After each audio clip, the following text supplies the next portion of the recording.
Happy Friday. It is once again time for your real life real estate show. Mr. Luis Alejandro Lopez and myself, Hector Hernandez, are here to share our experiences and our skills when it comes to real estate, all the things that we've done, endured, and suffered through so that you guys don't have to, and so that you guys can make money in real estate and diversify alongside us. Mr. Luis Alejandro Lopez has some market data that we've been kind of tracking over the last couple of months when we get together with you guys, including the new mortgage rates, as well as how that is affecting our local market down here in South Florida, which you would think it's not affecting it that much, but is affecting it just a little bit. Yep, it is. So as we know, last week, the Fed just jumped the rates 3/4 of a point. And that caused basically properties. If you see here, if I believe last chat we had was a month ago, and the price decrease were around the 300s that week. Look at the price decrease just this week. Okay. Now they're really getting scared, huh? Yeah, because now the problem is that as soon as the mortgage of the Fed just increased the mortgage 3/4 of a point, the mortgage goes from 510, early a month ago, to kaboom, 5.81. And from the 5.81, I was just reading before jumping the mic, I was reading a couple commercial websites, and they're offering 6.2, 6.1, 6.19, all depending on your credit score and ratios and all that good stuff. So what's going on right now is the affordability is going to stop being there. A whole point in, I don't know, in $100,000 mortgage or $200,000 or $300,000 means a whole full $600, $700 more a month that you have to pay for the same property. So basically what the Fed are trying to do to, slow the market down a little bit, we definitely can see it here. So the affordability for more people keep buying for using as homes, the prices have to decrease, okay? Which is what they're trying to do. Hopefully they just don't, tie the noose too tight, and then everybody's, get bleeding and there's no properties and only investors can get them. So we'll see how that goes. But as for maybe now, they do, and we get some opportunities, bro. That's right. Ideally, yes. But, people need to buy homes too. At the end of the day, if you want to have a healthy market, I don't mind scooping a few, but if I don't have someone to sell them to, then what's the point? Yeah, and I want to make sure that we're clear that it is not all doomsday out there. No. Louis, you recently had an open house, and how many offers did you get after that open house, Louis? I'm moving next week to Georgia. I put my house for sale 2 weeks ago. On a Wednesday, we had 5 offers sight unseen. We did an open house on a Sunday. We have 59 different groups in 3 hours. After that, I received 29 offers, and two of them, the one I chose was $25,000 above asking price, with $20,000 above appraisal value. Okay, so let's repeat that. You marketed the property for 1 week. I marketed the property for less than a week. You received, I think you mentioned there was like 40-something people that showed up to your open house. How many people showed up to the open house? 59 groups, separate. 59 separate groups. And you received 20, how many offers? 9 offers. 29 offers. So yes. None of them were below asking price. So I think I priced it too low. That was also, it's usually my thing. I'd rather price it and let people fight for it than having to start doing reductions. But yes, I got 29 offers. Out of the 29 offers, the 2 best offers basically came to down payment. They were $25,000 above asking, okay, with $20,000 above appraisal value. I could not get one with no appraisal contingency. Everybody was financing. I got no cash offers. But $25,000 above appraisal contingency, and the people are coming with $200,000 for $375. It's great. So I'm officially. And that's one of the things that I've noticed the biggest shift in over the last 90 days, I would say. About 90 days ago, people were coming in, no appraisal contingency, guns a blazing, just throwing numbers out there. now people are starting to cap that. They're putting in that appraisal contingency, and then they're giving you some wiggle room. Like Louis just said, hey, I'll go 20 grand, 30 grand above appraisal, but they're not just completely going nuts like they were exactly. a couple months ago. So that's the shift that we're noticing in South Florida. Obviously, we have a clear advantage over. You gotta remember, Mhm. 3 months Yeah, ago, look at the screen. correct. We were still in the We were mid to still low in the fours. fours, and Yeah. everybody was crying because he went up. So Yeah. it just So it definitely is shifting some. Obviously, we are in South Florida, one of the hottest markets in the country outside of probably like Texas and Tennessee. But nevertheless, things are starting to kind of, I think we're finding a happy medium on equal ground where there is a decent number of inventory. We're getting towards a better number of inventory, but we still have a strong number of buyers, clearly based on what you just got. It depends. I guess it depends on the market. I'm in a property where I'm below the 400s here in South Florida. It's a townhome, so it's very desirable. In top of being very desirable, a very nice neighborhood, and in top of being a very nice neighborhood, Great school zone. Great school zone, which is how I always preach to you guys. So that's that the people were making lines at 95 degrees outside. Literally, people were making line to get into the house, which I couldn't believe. I thought, with all the doomsday history, the news and everything, it was ridiculous. Okay. Yes, absolutely, Yeah, Matt. There is still buyers out there, even with the higher interest rates, for sure. Yes, sir. Which if they keep going up, it will squeeze a lot of people, which is what the Fed is trying to do. Yeah. To slow down a little bit the market. So I mean, I basically heard Jay Powell say, yeah, we are trying to bring down the amount of aggressive buying out there. I basically heard him say it, not in those words. Obviously, I'm paraphrasing, but he's going for it. Will he annihilate it? I don't know. We'll see how far they overshoot. Yeah, exactly. But all we could do is continue to track these numbers, because at the end of the day, real estate is data driven, and it's on a trailing basis. It's based on appraisal values. It's based on what's been happening over the last month, the last 2 weeks. And so one thing that we do to make sure that we don't get ourselves into trouble, because we are continuing, this is what we do. We are always in the market. We're always buying. We're always selling. We're always renting. So we just track the data to make sure that we're not getting ourselves into any trouble, that we're forecasting on a 3 month to 6 month out basis for all our projects, for all our short-term projects, and then on a 1 or 2 year basis for our longer-term projects. Correct. And in short-term projects, we do not include any appreciation. Correct. Never. Appreciations in 2 years, 3 years, whatever. Even if with the crazy market we just had, we never put appreciation on the spreadsheet in order to make a profit. So whatever money we got for appreciation, it's, I'm happy, but we cannot depend on it. Okay. So let's go back to our theme of the day. We are looking to give you guys introduce to you to Henry. Basically, what we're going to do is give you a really nice presentation about wholesaling. A lot of you have been asking about what's wholesaling about, what's wholesaling means, what do I need to do, what do I need to learn, how hard is it? So let's give you guys the answers. So I'm very excited about this one, Lou, because actually, full disclosure team, Henry and I do partner on some businesses. So I want to make that clear. This guy right here is a longtime friend. We actually met, I want to say it was like sometime around 2013, 2014 at a Tony Robbins event. This guy is a firewalker. So he's going to come in here and he's going to bring the energy.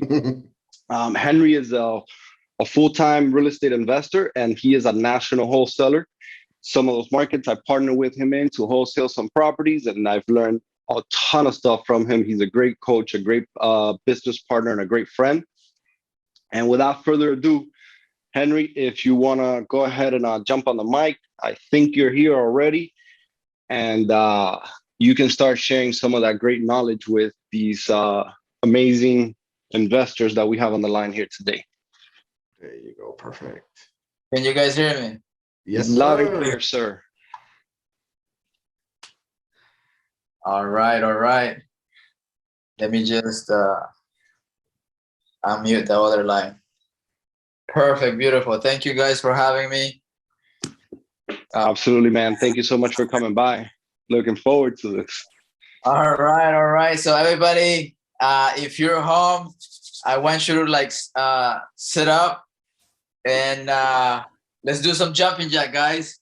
At least go. 10 in. Let's go. Let's get this energy up. I thought the energy was in the brain. 4, 5, 6, 7, 8, 9, 10. Yeah. All right. Well, I'm still getting out of with COVID, so I'm gonna stick to just 5 jumping jacks. Okay. welcome everybody. So You're good. those that don't know me and they sense an accent is because originally I'm from Honduras, and my name is Henry Velasquez. I am the CEO of Alpha Homes. All my information is there, and we're gonna share the PowerPoint with you guys, okay? And a little bit about me. I came here about 25 years ago. My family emigrated to the United States because obviously there's a great opportunity here, right? And some of you might not even be present to that. And I want to bring everybody present to that, right? And I didn't know English. We didn't have any money. And what I want to let you know is that today we have all of those things that we ever wanted. And today I'm going to be talking about wholesaling. And at the end, we'll give you some chance to answer some questions. But that's about a little bit about me. Have multiple companies, and the companies, produce a couple million a year. We want to bring each company to produce 10 million per company. Right now, we have about 3 companies running. And yeah, so let's jump into the wholesaling. Any other questions you have, Luis or Sir, Hector? No, sir. Let's get right into it, and and let's get into the good. All right. I want to share. Do you know if I can share? Absolutely. You want to take over? you want to share it? Sure, I'll do it. To share, however you want to do it. Yeah, I would like to share. Go for it. Right. Take your co-host, so you should be able to share. Okay, here we go. Beautiful. There you are. All right, guys. Do I have anybody here from Honduras? Put a number 1 if you're from Honduras. I want to give a shout out to anybody that's from Honduras, but I don't think there will be. I'll be surprised if I have somebody from Honduras. All right, we didn't get any ones. So let's just do wholesaler. Guess not, right? That's how unique, or some of my coaches call me that I'm a unicorn, and everywhere I go, I'm a unicorn, meaning that I'm one, one of a species. I think that's what it's called in English, right? One of that species. Is that what it is, guys? Mm-hmm. Yes, sir. One of a kind. One of a kind. There you go. All right, great. So what is wholesaling, right? I'm going to break it down for you guys so that you guys have an understanding and we can build from there. So the sale that occurs when one of the parties, that would be the wholesaler or you, if you're looking to do this, place a property on the contract with a seller. This property is then marketed. She is put in on a market, either off market. You can also list it with an agent to find potential buyers, right? And this would be investors and other. You can also now, if you are an advanced in wholesaling, you can actually find not just cash buyers, but also conventional and FHA and all of that type of good buyers. And then the contract is assigned to the buyer. The wholesaler makes a profit, which is a difference between the price that you put the property on the contract with the seller and the amount that the end buyer pays. So I'm a visual person, so I'm gonna break it down here with pictures, okay? So let's say that player A, right, is the seller, is selling the property for $100,000, okay? And Then here I come. I'm the wholesaler, and I say, hey, I buy that property to you for 5,000. I mean, for 100,000, right? And we get under contract. So that would be called the AB contract. Okay. So if you are following me, please put one, guys. I want everybody to participate. Can you just drop a number one? One, one, one, one. I want to see at least 10 ones if you guys are following. And really pay attention, okay? Because we're going to start building more and more into it. I see some of you dropping one, one. Okay, good. And basically, that is the A to B contract, right? So next, the wholesaler, what the wholesaler is going to do is going to market this property. And in order to get 105, we market it for 110, 120, etc., right? And that's basically how that works. Then we find the investor, right? Which is the final end buyer, right? And I do want to address some concerns, and some people might think like, oh, that's unethical, this, that. It is not unethical because as we also flip the house, we're looking to contact the seller directly so that we can buy at the best price, and then we basically can flip the house, right? And just think about it like this, right? Like a BJ's Club, right?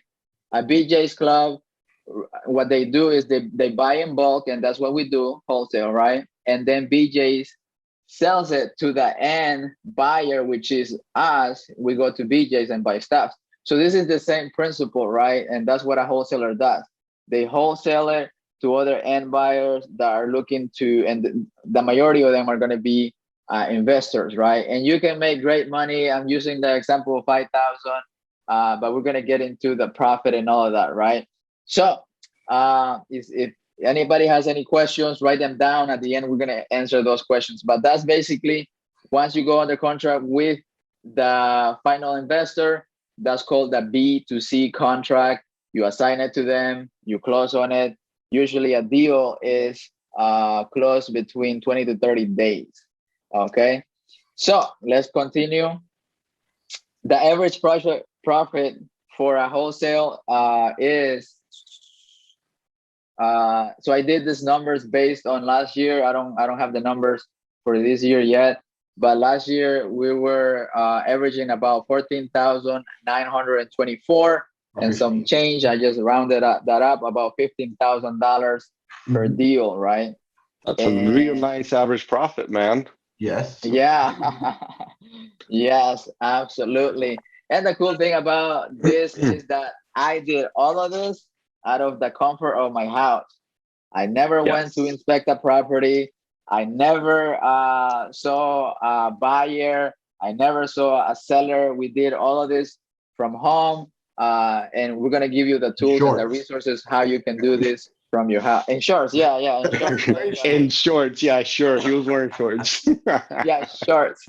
And my wife actually laughs at me because I walk around the living room, right? I'm in shorts, socks, and a t-shirt, and she laughs at me because she comes from a traditional background, which is going to school and getting a degree, and she's in the dentistry world with dentists, right? And she laughs at me. And there's also, guys, there's nothing bad about coming from school and going to school. If that's what you want to do and that's what calls your attention, do that as well. I'm not making fun of that. Just want to make that side note, right?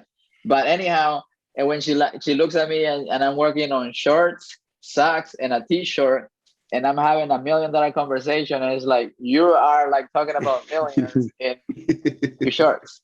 And like, in my mind, she says that I was supposed to be wearing a suit and a tie, but that model or that is old. And nowadays you can do business basically from an office anywhere in the world. You could be in Central America, Europe, whatever, and do this business. So that is a cool thing that you can do. And drum rolls, drop down. Number one, number two, if you want to hear what's the biggest profit, and actually name it if you can, and How much Oh do you yeah, think is let's the play a little biggest guessing wholesale? game. Haha, let's do it. Right, right. What is the Let's see how biggest much was the wholesale biggest profit profit. that you think that I have made All right, I'm gonna in put my a number career? right there. All right, let me see. Let me see. I wanna see. 54. Justin 35. Okay, okay. Higher, guys. Higher. Let's Oh, go go. higher, Higher. go higher. A Oh, man's getting hundred close. fifty. Oh man, you are close. It's a little bit higher. Let's go. Let's go. What do you think, Out of guys? one deal, you mean? Out of one deal, yes. Woo. 127, 700, 125. Oh, Keep it coming, guys. So, drum roll, drum roll. Here we go. And the biggest deal that I done, I mean, we close deals 30, 50, $70,000. Those are like regular deals, but the biggest deal that I done is $116,000. And I was sharing with Hector that in this deal we probably put in, like, I don't know, 40 hours of work, right? From beginning to end. So if you do the math, 40 hours, that's like, I don't even know how many. Luis, you're the math guy. 40 hours divided by A 116. lot, How my many? friend, a lot. That's a lot of it's money. $2,900 an hour, by the way, if you're asking. There you go. $29 an hour. Twenty-nine So, hundred. 2,900 an hour. yeah, that's a pretty good deal right there. Three And grand an hour. that's a pretty good deal, right? And my whole thought process, and Hector and I were talking about that the velocity of money and all of that.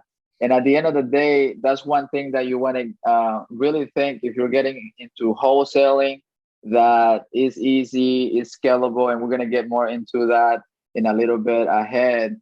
But with one deal, you can actually, I want to say, quit your job, right? If you're making anywhere from 50 to 80, right? And one of the biggest things that I'm going to talk about also is, who do you become in the process, right? Who do you become in the process in doing any type of business, managing any type of business? It could be fix and flip, it could be like selling shoes, it could be wholesaling.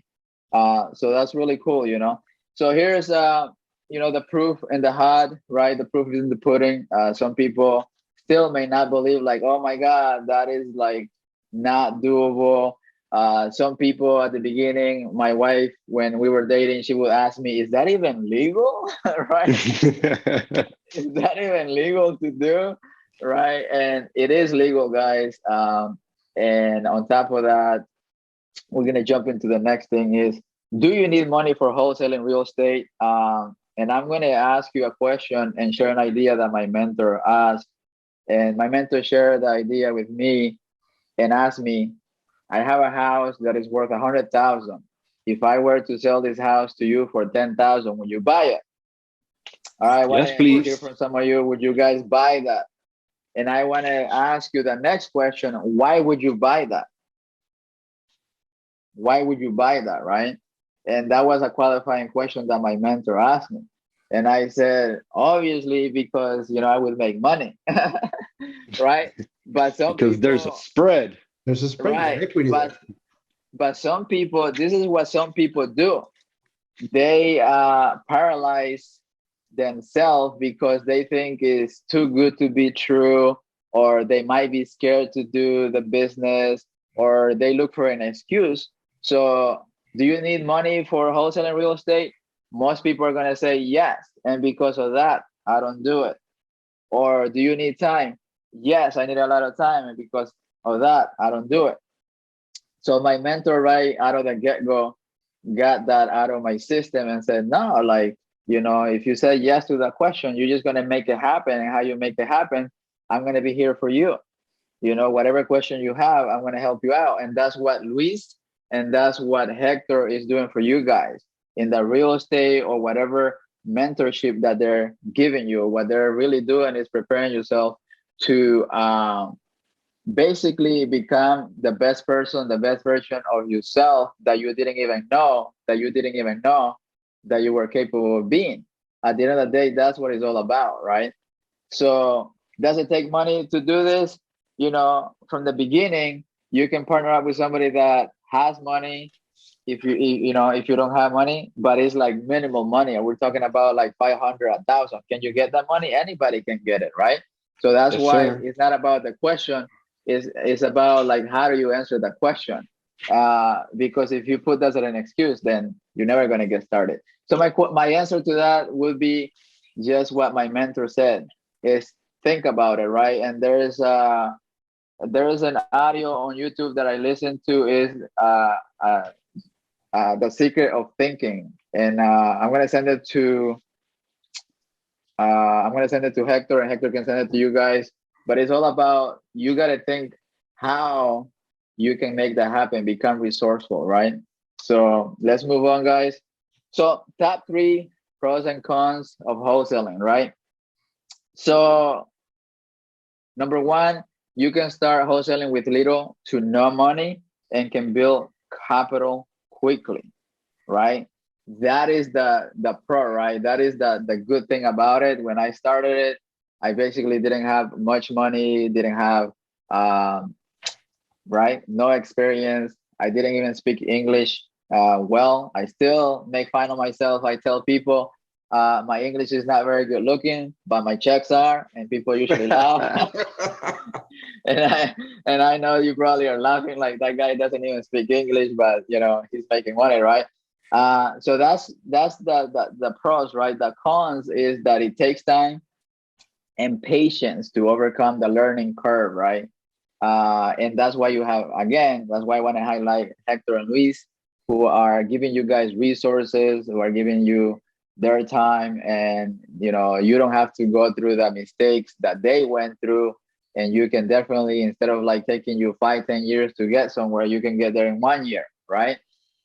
So that is number one. Number two, learn the mentality to become a business owner, guys. This is like, if you're gonna get into it, even if you put 2 hours a day, you gotta put in 2 hours a day when you start, whether you like it or not, if you feel like it or you don't, if you are going through hard times or not, you gotta like do it. It's not like kind of like feeling about it, or no, like if you can put 4 hours, even better. If you can put 10 hours a day, even better, right? And this is the cons is that there is a high ratio of people dropping out because when they come in, they don't do much, and it's not consistent action. So a lot of them drop out. So that's why I put many are called and few are chosen.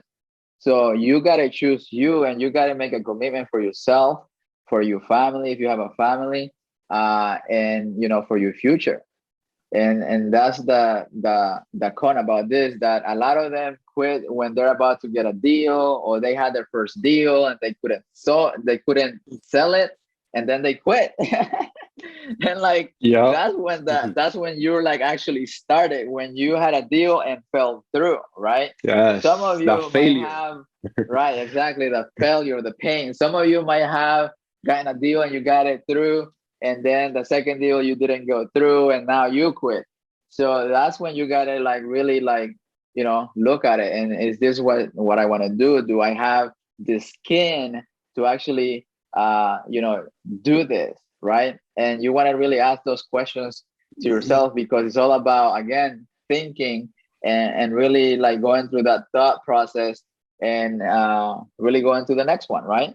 If it doesn't work, next, right? But if you are having a lot of failure and you think that this is not for you, it's not going to be for you. But if you're having a lot of failure and you think that this is for you, it's going to be for you. So it's all about in the thought process that you have. Number three, sales and marketing, right? Robert Kiyosaki is saying that basically you have to invest in yourself. And until you invest in yourself, you are never gonna be the person that you want to become, or even be the person that you never thought it was possible. And a lot of people stay in the sidelines because $500 might be a lot to invest. Some people have another threshold. It might be $2,000-3,000 to invest. Some people might have a higher threshold. Oh, I'm not going to invest 10,000. And some people have the money, but they're like, no, that's too hard for me. I don't want to invest, right? The energy, right? So Number three, the pros of really going through wholesaling is that you learn about sales and marketing, right?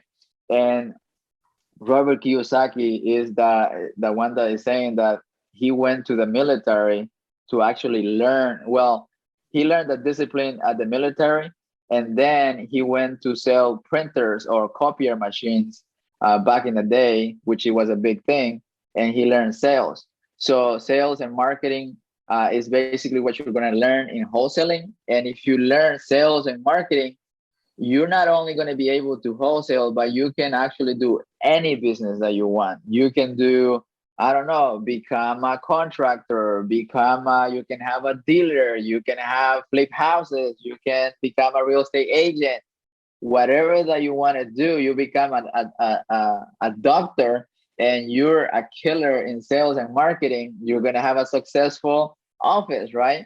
But it's all about sales and marketing. And I think wholesaling is one of the greatest, I want to say, vehicle that you can get in and really learn all of that. And then the cons is that you got to invest yourself, and it's going to take time, money, and energy. And if you don't have that, or you don't want to do that, then you're not going to get what you're looking for, right? So you got to invest in yourself until you are teaching, like Luis and like Hector and myself. Then the teacher learns more than the student. Once you become a teacher, then you become a student again, and that's a never ending cycle. So if you think that you're going to be teaching and that's it, like you have that wrong idea. It's never going to end. Ain't that the truth, huh? Right. Anything you want to add, Hector and Luis, until now? No, that's absolutely perfectly said, man. I'm taking notes, man. I could not have said it better myself. I do want to remind everybody to stick around at the end. We will be doing a very cool giveaway. So make sure you are taking notes on what Henry is saying and follow us all the way to the end, because we will be giving away a real cool prize. Right. Thank you, Hector, for highlighting that. Yes, at the end, I do want to give everybody a parting way gift from me. I know that you guys don't even know me. You could be saying like, this guy is for fake, whatever, right? But I do want to give a gift for those who are interested and really, really are in a position where you guys really want to make this work, right? To make this real estate thing work, or maybe you want to diversify and do something related to real estate. And I do want to share that I'm going to have a parting ways gift, because I believe that there's always opportunities out there, and this might be the perfect fit for you. Another story that I want to share is that before I did real estate, I had a construction company, and we grew that company from having 5 people all the way to over 100 people. And then I was like, this is not what I want to do, because my phone was ringing from 5 in the morning all the way to like midnight. And I was like, one day I'm going to have a family, I'm going to have kids, and I want to actually enjoy my life. So if you are not enjoying your life with what you're doing and you want to do something else, not try, right? Do something else, and real estate piques your interest, then I'm gonna give you a gift at the end. Okay, so let's jump into it. The difference between wholesaling and flipping houses. I have done both. I do have way more experience in wholesaling, so I'm gonna give it very like straight to the point and very quick, guys.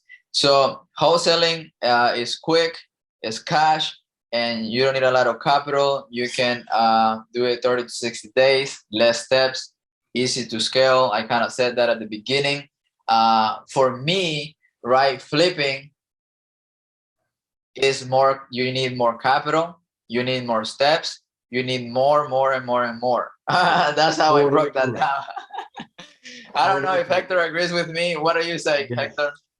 You definitely need more capital or more steps, that's for sure, but you can also make more money. Absolutely. And although with that HUD you just showed us, bro. I mean, hey. Right.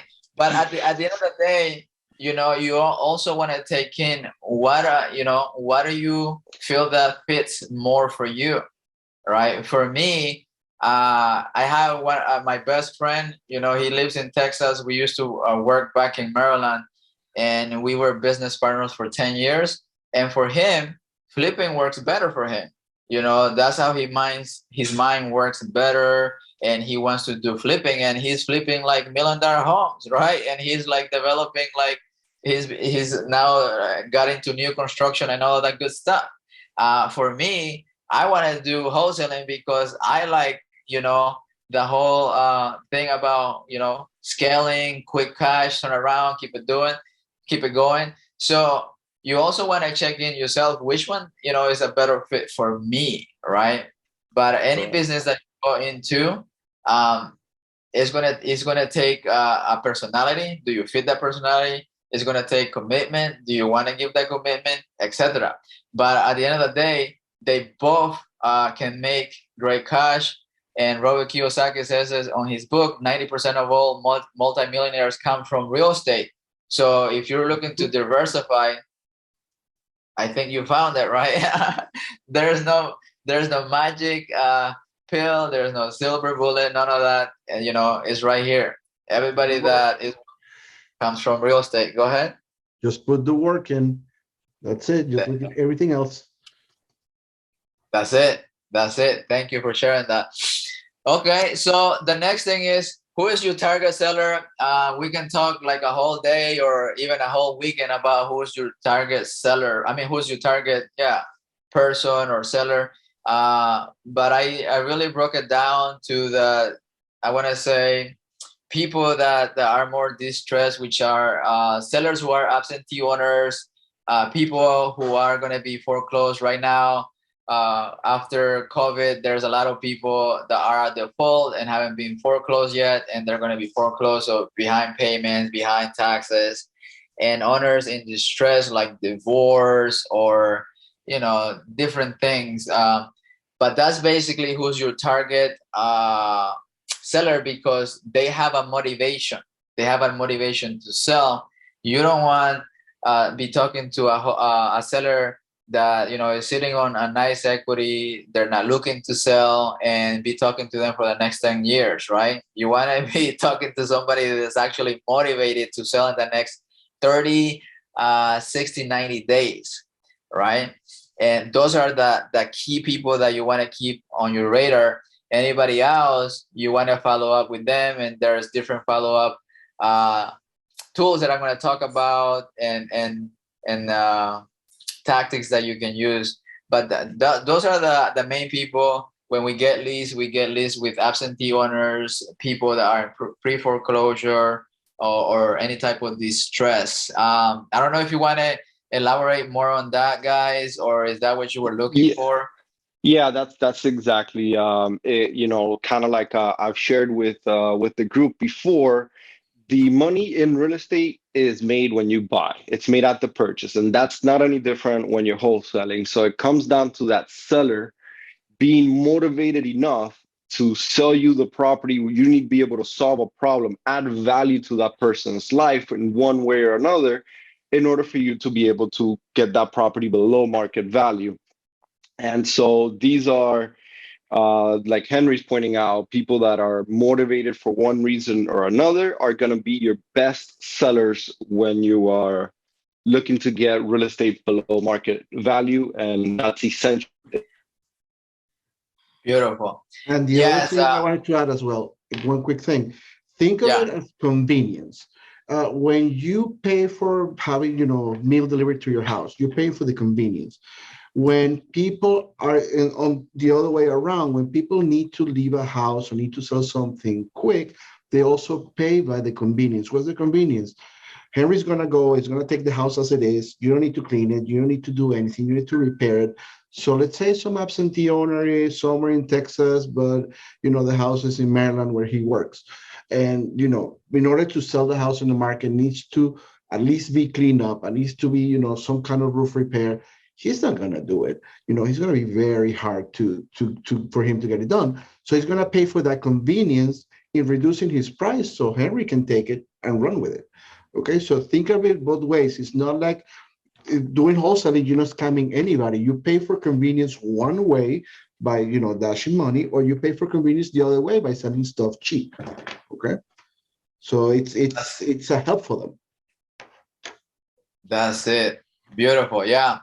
Yes, that is 100% on the ball, on the money right there. Somebody asked, guys, and also if you want to be leaving questions on the chat, I'm going to be checking the chat. Wholesaling, can you lose money? And it's very hard to lose money, number one.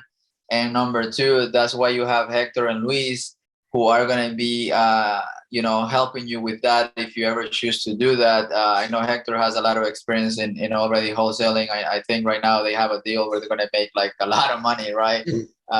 Right, like kind of like a salary of a person type of salary. Yeah, type of a salary person. That's right. It's looking kind of nice. It's looking kind of nice. We haven't told it yet, so we won't talk about it yet. But Yeah, we're gonna talk about it next month. Let it close. Right. Exactly. I don't want to take you thunder, Hector. But yes, wholesaling, can you lose money? You can. Obviously, if you don't know what you're doing, you don't have a coach, you don't have a mentor, and if you do lose money, it's going to be very minimal, right? It could be like $500, which is the EMD, and you can just get out of the deal, right?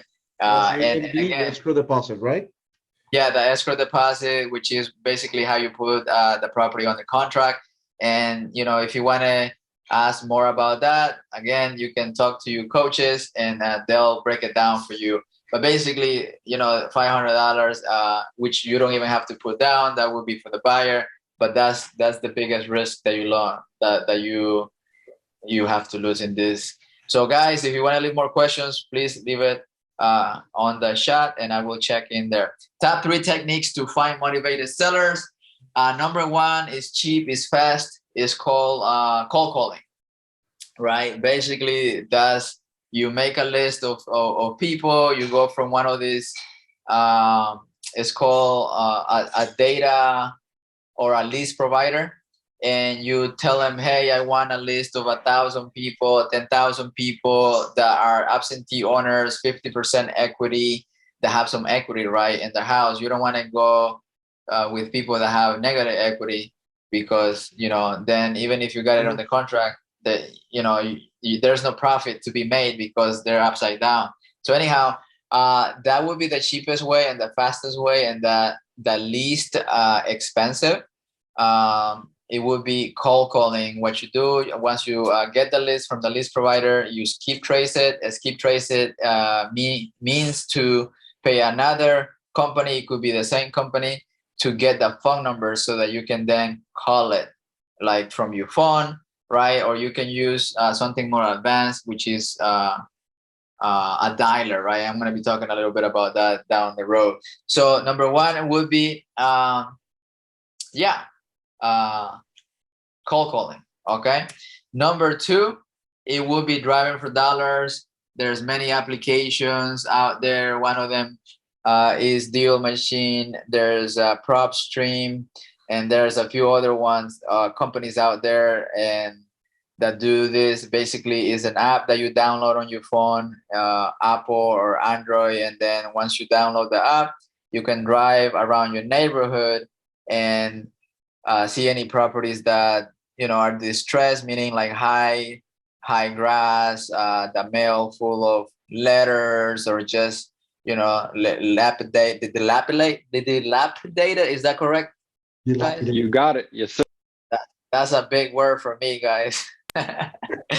So the property looks any type of distressed condition in the outside.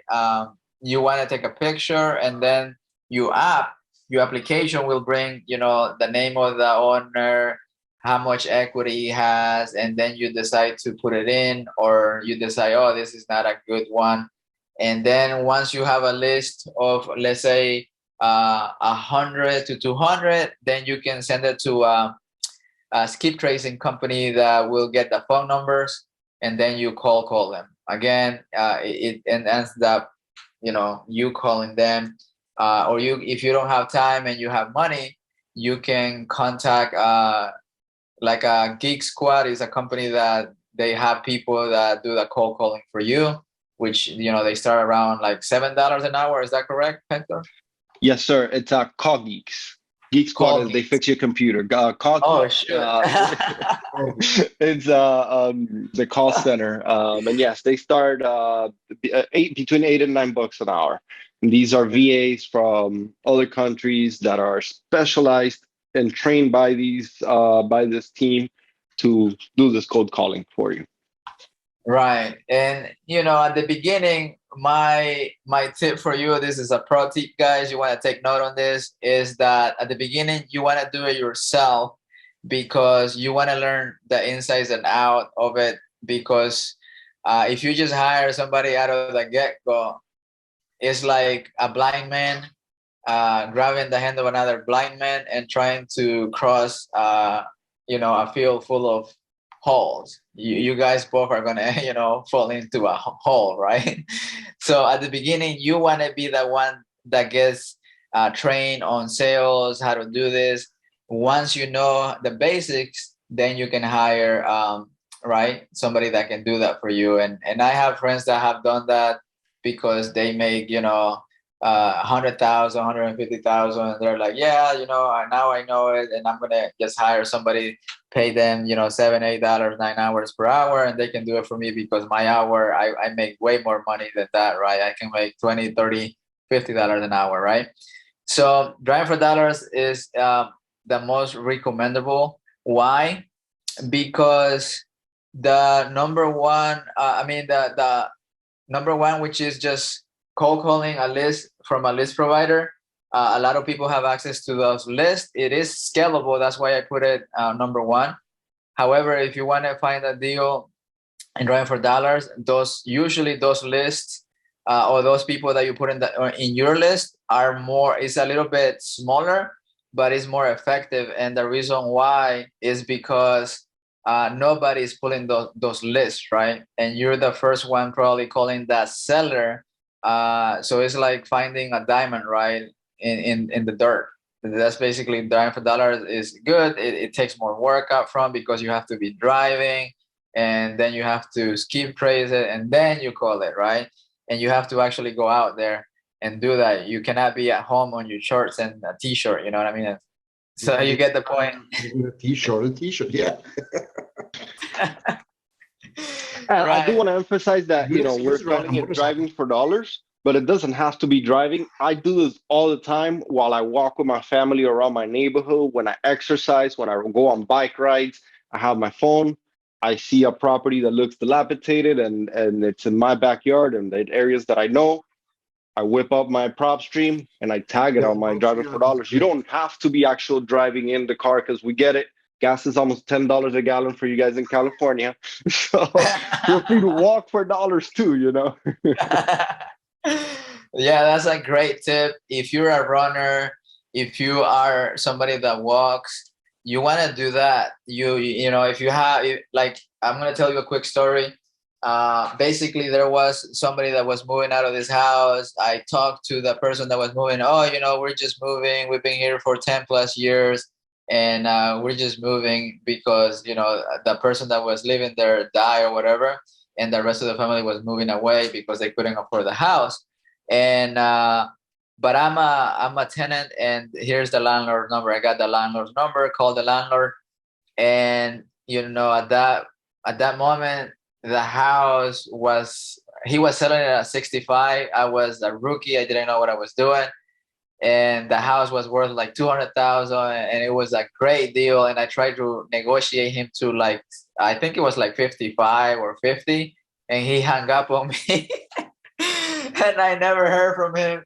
Later down the road, he got the number he wanted, and somebody else was flipping it. But at the time, I was inexperienced. The point to the story is that if you see anybody moving, talk to them, get their information, skip trace, the house, and call the owner. And most likely, if somebody that's renting the house, the owner is going to let you come in, look at the property, because they're going to renovate it anyways. And if they get an offer that they like, they're going to sell it. Most investors are going to do that anyways, just to get, a quote from the cash buyer, which is us, the wholesaler, right? So did I, anything else you guys want to add or continue? Let's have any questions. That was perfect. All right, questions. Let me check for question. Okay, no questions so far. So let's continue. Text messaging is another great way to get, I want to say, sellers in front of you. Text messages, just to give you an example, we were using a platform to do massive text messaging, and we got, I think, a $30,000 deal. We didn't have our guys that were cold calling, checking that every day. Basically, we had the guys that were cold calling, checking that in the morning and checking that in the evening. And they charge like 3 cents per text, and we got a $30,000 deal. We got another few other deals, and however, our provider was not responsive, and we kind of cut that out. Right now, we're looking for another provider, but text messaging works. Again, you got to be patient. You got to do a massive amount of text messaging. At one point, we were doing like 100,000 text messages per month, and then we scaled down because we got flagged that we were doing too much. So Yeah. text does work, right? We just got shut down as well. Yeah. Our text messages, we may have broken a couple laws over texting too much a little bit or something. So we're having to regroup. But yes, text messaging absolutely works. Hey, got us a For deal. me, go ahead. You got us a deal. We got flagged. Okay. All right. Yeah, there's many other techniques, but I chose these ones because are the least amount of I want to say time and well, not time, but more like money for you that are starting. I think is good. It all depends on your budget, right? Also, as well, how much do you want to budget per month, right? Because if you do this techniques, you want to incorporate the expenses for the next 3 to 4 months minimum. And if you start doing other techniques like mailers or social media, and then you have to have a good budget, right? Like $3,000-5,000 per month, and most people cannot afford that. It all. So for me, I picked based on the economical side of things, the fastest result, and that's how I picked these three. But there's like, I don't know, 100 ways how to get motivated sellers, guys. So I just want to let you know I picked those. Okay. So the next thing, what systems do I use for acquisition, maintenance, and sales? So I did mention this. We use Freedom Soft, which is a CRM. What is a CRM? Some of you might be asking. A CRM is basically where you keep your database of sellers that have raised their hand and they have said, hey, I'm interested in selling, right? And we qualify the leads that come in. A lead is basically a person that raised their hand that are interested in selling. Okay, so we qualify them. We qualify them if they're like hot, if they are warm, and if they are cold. So the people that raise their hand, they're usually warm, and then we qualify them. We have a qualification with different filters, and once they go through the filter process, we say this one is hot, this one is cold, and also depending on how many days they want to sell. If they're like usually between 30 to 90 days, we already know that's hot.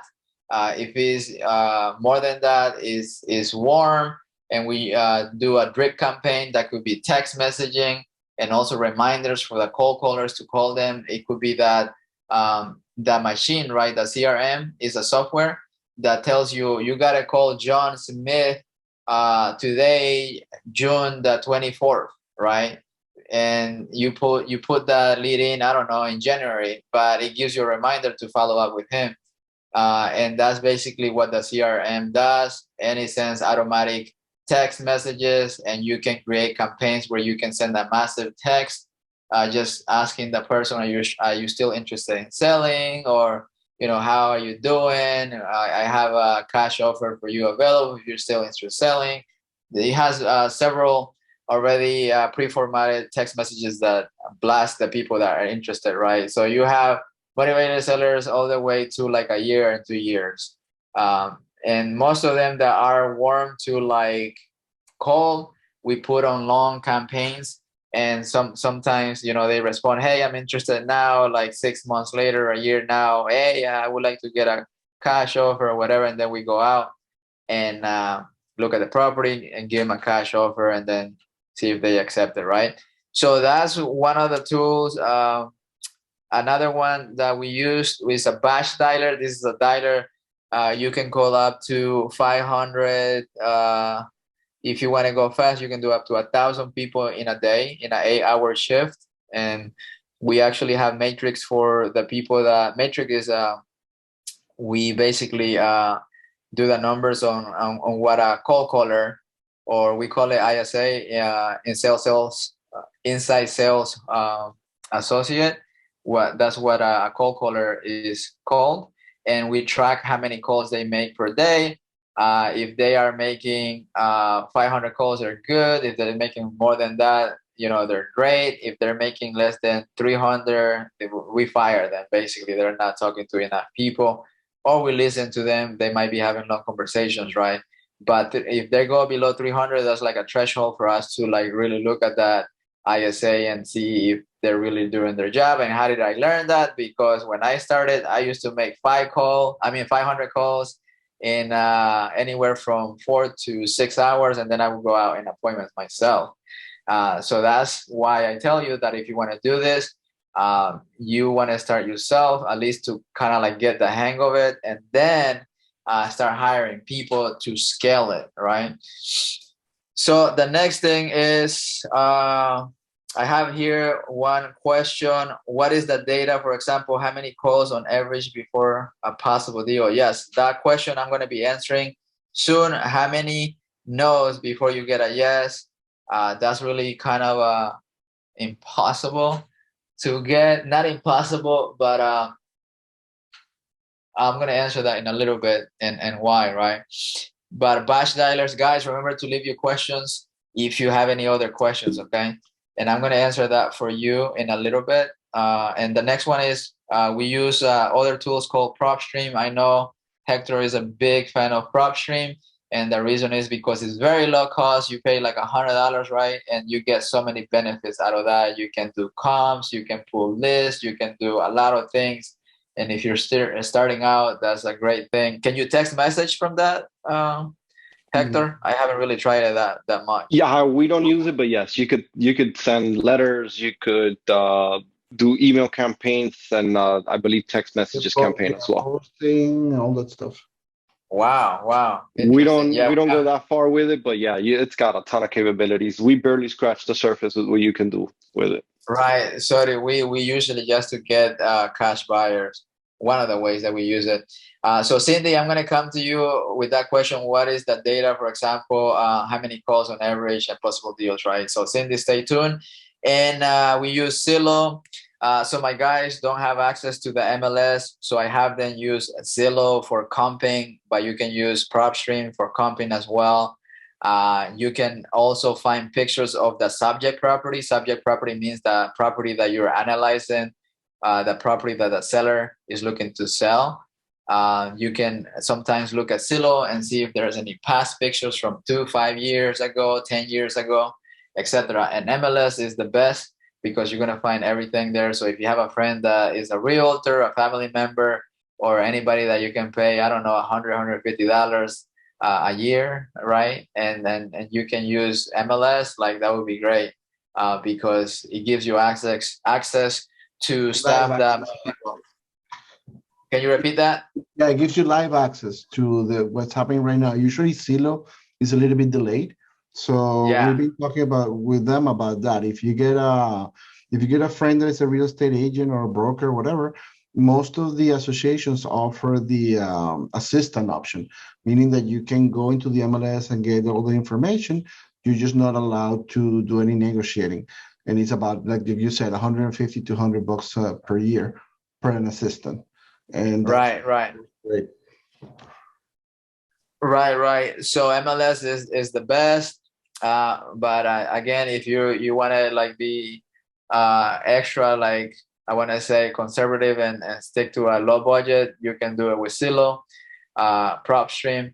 And then we use IDI Core for skip tracing. So, I guess it comes to preference because skip tracing you can do with PropStream. You can do it with batch dialer as well.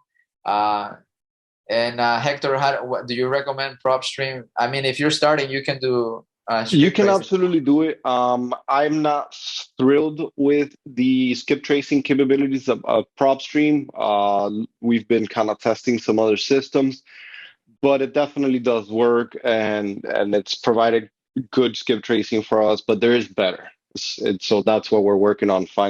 Using better tools. Right. I heard batch dialer is pretty good. However, I already have a contract with IDI. I like their customer service. I like that they're always really helpful. And they actually have somebody live. If one of my agents, the ones that do data, contacts them, they get back to them immediately, call them. And, I just, that's why I use them. And they're also very accurate in comparison to other service providers that we have for skip tracing in the past. So guys, these are the tools that you need to actually have, $100,000 business to $1 million business. Like, this is it. This is the majority of tools that you need. It's not complicated. Okay. You can really do that. And I only share that because I have done it, right? Anywhere from 100 to $1 million in a year. Okay. So next thing, we're going to talk about how many people do you have to contact to get a deal? This was the question that Cindy was asking. Usually 25 apps right now because the market is really, really hot. You have a lot of new people out there offering crazy prices and stuff like that. So we usually go to 25 appointments. That's the average that I broke it down to after analyzing the data from last year. I think that's more accurate than like analyzing 4 months or 5 months. And we that's to a contract, right? And then we did about 7,000 dials per contract. We're usually last year we were doing about 7 to 8 contracts per month, and we were closing 4. So we were in any transaction, some contracts fall out. And one of the things that I tell people when they're starting out is that if you have a contract, you have no contract. And what does that mean to you, right? Let me explain. So if you have a contract, you have no contract. This is what I would tell, the students that I had in the past. I'm no longer coaching anymore because I'm focusing on other things like family and growing the other companies, right?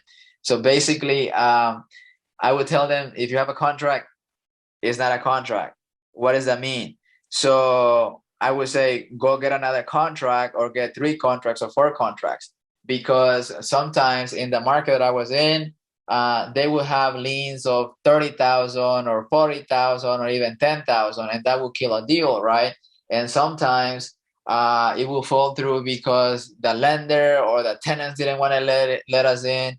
So we will get it on the contract, and then we will have a challenging time getting in, etc. So that's why I put the numbers that I put, 7,000 per contract. And you want to get at least 2 contracts to get 1 contract closed. And this is not to discourage you, but to give you the numbers, right? And then on top of that, it could, that's the numbers like in a whole year. Now, if you do it, I have students that come in and like in 2 weeks, they close 2 contracts. But then down the road, they might have some contracts that fall through. So those are just the numbers, like Luis and Hector were saying, right? You got to keep track of the data, because when you're having a bad month, right, you got to like know that ahead of the game, you're going to have many, many, many contracts. Like I believe that, I think it was March or April that we had like very, very little contracts. We had like 1 or 2 contracts, and I was looking at the pipeline, and I knew that a lot of deals were going to pop, right? And then last month, which it was May, we got 11 contracts in 1 month. So that kind of even out all the numbers that I was telling you. 7 contract, we were getting like 7, 8 contracts. We got like 4 more contracts. We got 11 or 12 contracts last month. So that kind of even things out, right? But That made up for it. That definitely made up for it. So we got a room full of stock traders here, and the way that we like to say it, Henry, is you don't have to make money every day to make money every month, and you don't have to make money every month to make money every year from the stock market. Same scenario here. It's the same scenario. You're going to have those better months than others with real estate, with wholesaling. Sometimes it might be not 7,000 dials to get that contract. It might be 10,000 dials and 30 appointments. But eventually, if you stick to it, the numbers fall into place. And this is about an average. 7,000 dials get you 25 appointments. 25 appointments typically turns into one contract. Right, one contract. Yeah, exactly. So that's basically what it is. And Justin has a question, everybody. So how are you differentiating? I hope I said that right. Yourself from everybody else. One is my accent. Just kidding. It seems like many people are sending out mails, text messages, phone calls in volume, right? Just yeah, and that is a fact. There's a lot of new people in the game, and they're doing everything for number one for 1, 2, 3 months, and then they get out. Right. So number one, I would say stay consistent to this. If you're gonna get into it, I would say, and I talk to many people. They call me, "Hey Henry, can you give me a business advice?" And I tell them the number one thing is like be consistent. And number two, that was number one, be consistent. Number two is stay in the business for at least 1 year, right? Optimal, you want to give yourself 3 years, because sometimes even 1 year, you might not have the results that you wanted, but give yourself 3 years, right? And I have my financial coach that was, giving my wife and I advice, right? Should we go back to school and get another degree? And at the time, I remember I didn't want to go back to school, but my wife was thinking about going back to school. And my coach said, well, why don't you do real estate for 3 years and see how much money you make? And then school is always going to be there for you. School is always going to be there for you if you fail, right? And number one, you're not going to have a debt if you just do a business, right? You're not going to have a $300,000 debt from school, because you're going to be grinding and you're going to be making money. And the more you learn, the more you earn. So you want to give yourself optimal 3 years. That's what my financial coach, advised us. Well, he's not a lawyer, right? He told us, he shared that with us, right? And that makes sense for me. So number one is that you want to be consistent. Number two, give yourself at least 1 year. Optimal, you want to give yourself 3 years. Okay. And how do you, that was number one, consistency and all the years. The other thing is you want to invest in yourself, right? Invest in yourself, like I said before, because you want to invest in yourself so much until you cannot pick up any more skills, because everything you already know. And at that point, you have to start teaching to really get it. So you got to, and I said that before, maybe you didn't get it, or maybe you, Justin, maybe this is going to make sense. It's not that you didn't get it, but that's the point that I was trying to make before, that you got to invest in yourself so much, not just time, right? However, money. And that's why you have Hector, which are Hector and Luis, which are, I want to say an infinite amount of resources, not just because of the years that they have been doing this, however, because of their connections. They can connect because they're going to be straight with you. Hey, I don't do that. Why don't you just go talk to this person, right? Or why don't you get coaching from that other person, right? And they're going to be straight with you, or contact you with somebody that can help you elevate your game in that area. So yeah, you want to get the coaching, right? And invest in yourself, in the coaching, and in learning, so that you have the mindset that it takes to win in this game. I train the guys, that the sales team, and Hector knows this, because I have a call every day, 10 o'clock sharp, every day. You guys know what soccer is, right? Soccer, what do they do in soccer? They run, they pass, and they shoot. It's similar to American football, right? And they do that how many days a week? 5 days a week to play one game. So I tell my guys, we're going to train every day. And I train all my salespeople every day. I talk to my leadership team, and I set appointments to make sure that the whole machine, the whole organization is running smoothly, right? And that's what you got to do, right? You got to train yourself so that at one point you can start delegating and you can start teaching and elevate your game even more. So I hope that was clear.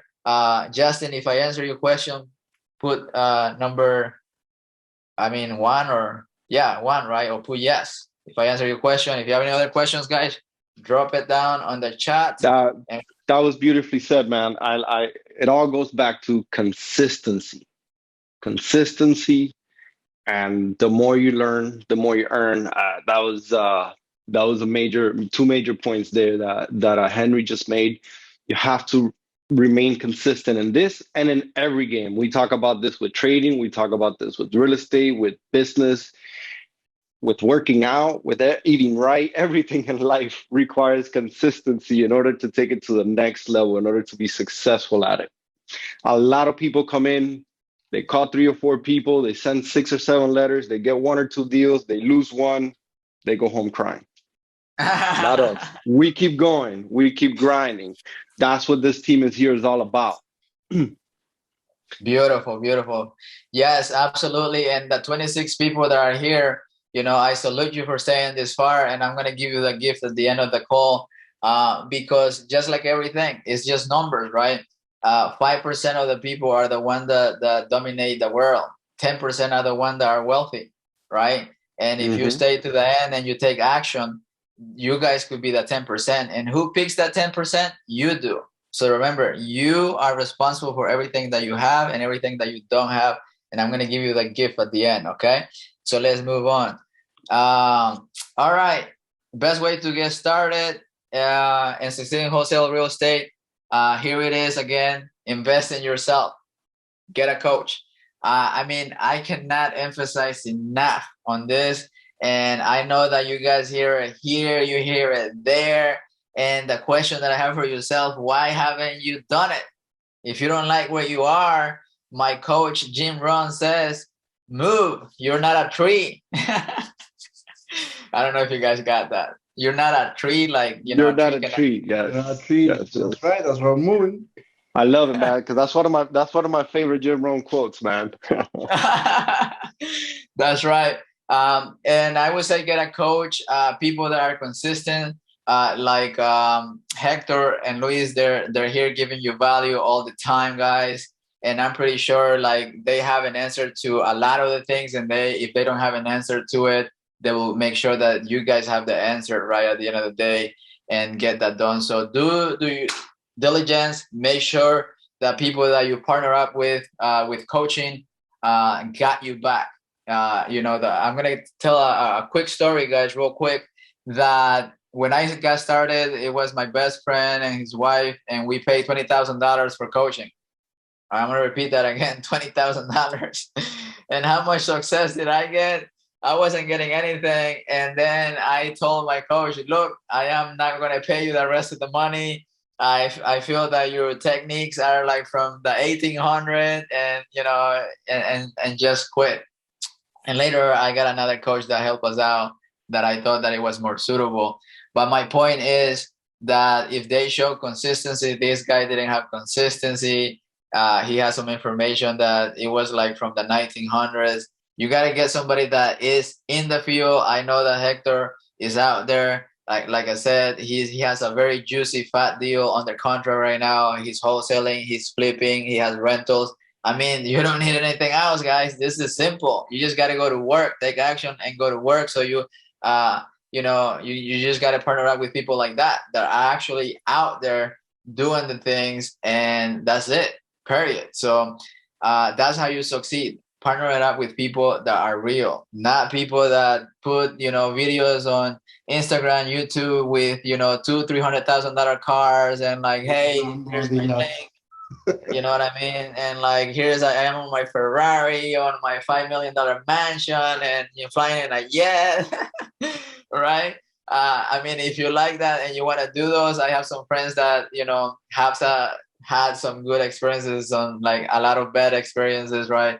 So it's all up to you. And at the end of the day, you can make the decision to that. But that's my tip. How do you be successful is partner up with these people. Okay.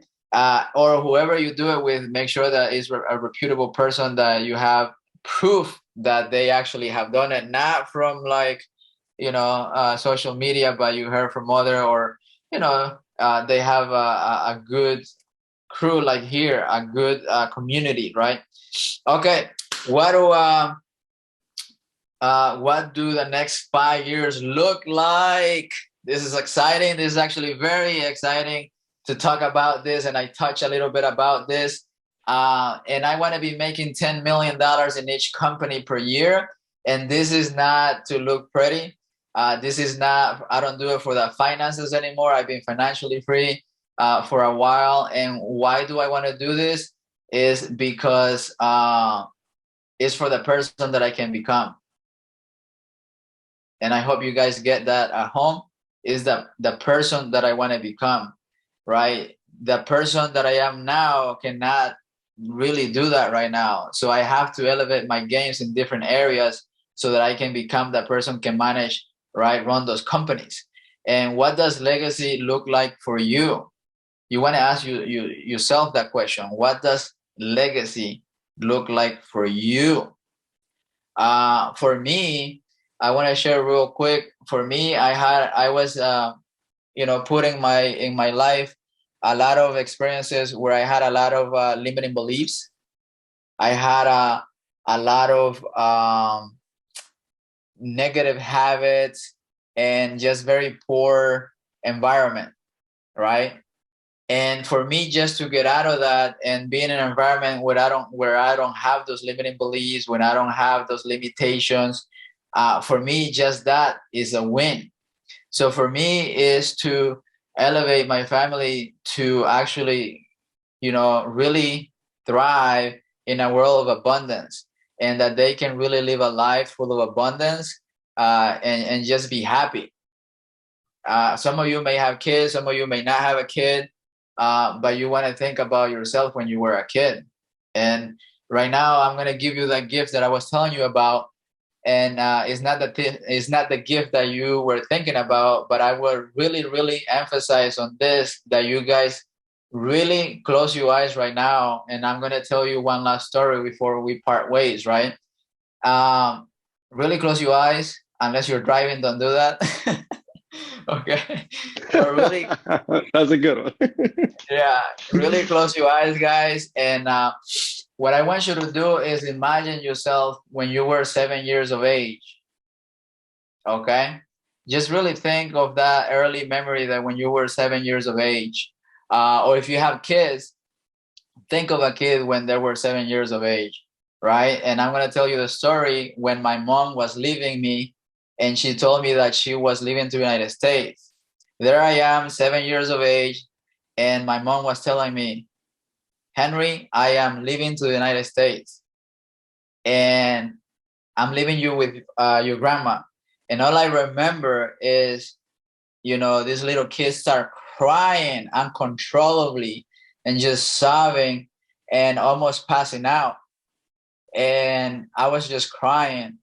And the person that I loved the most was leaving me. Okay? And why do I share this with you? Is because I had so much pain. I had so much sadness. I felt abandoned. And in that moment, at 7 years of age, I promised myself I would never, ever let that happen to my family ever again. And that's one of the things that I promised myself when I was 7 years of age. I became financially free at 34.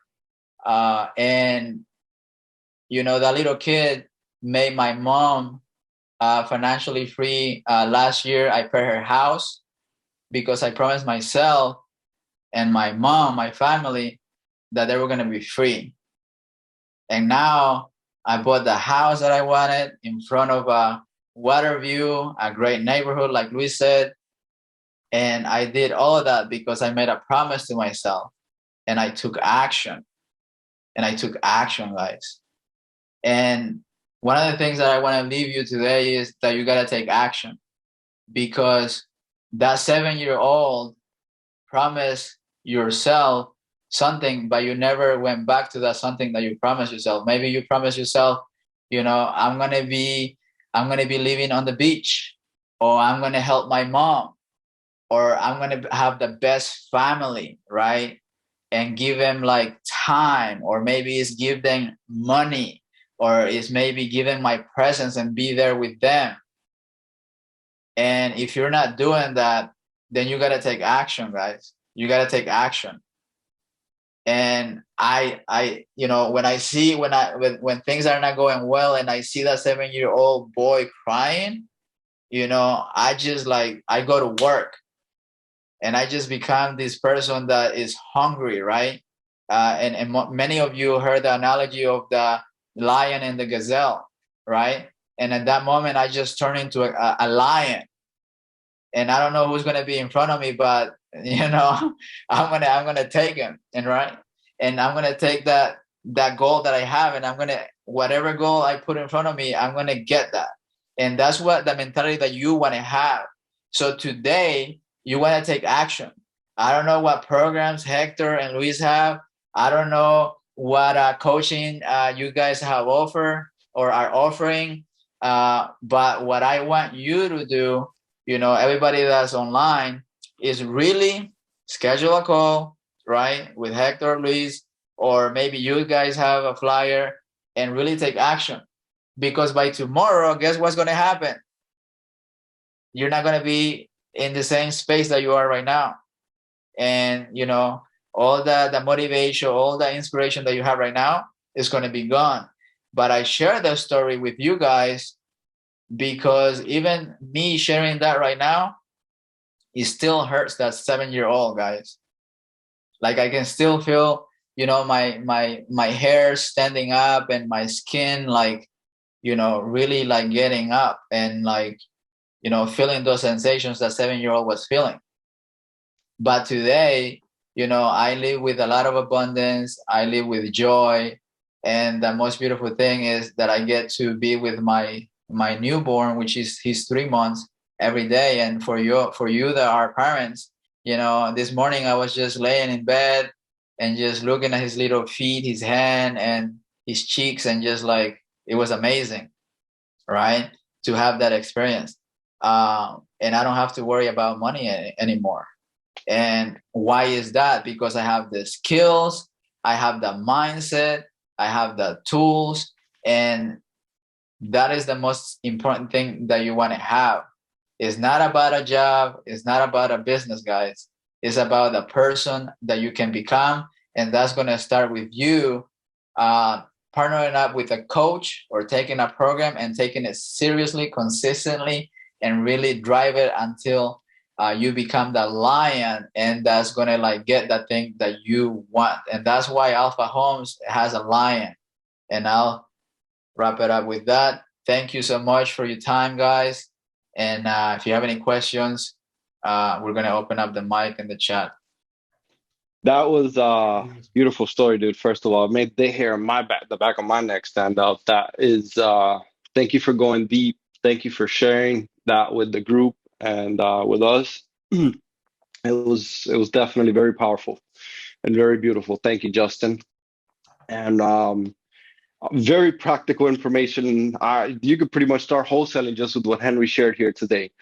So thank you, Henry. Really appreciate your time. All right, guys, have a blessed weekend. Let's stay in touch. That was amazing. Thank you, my friend.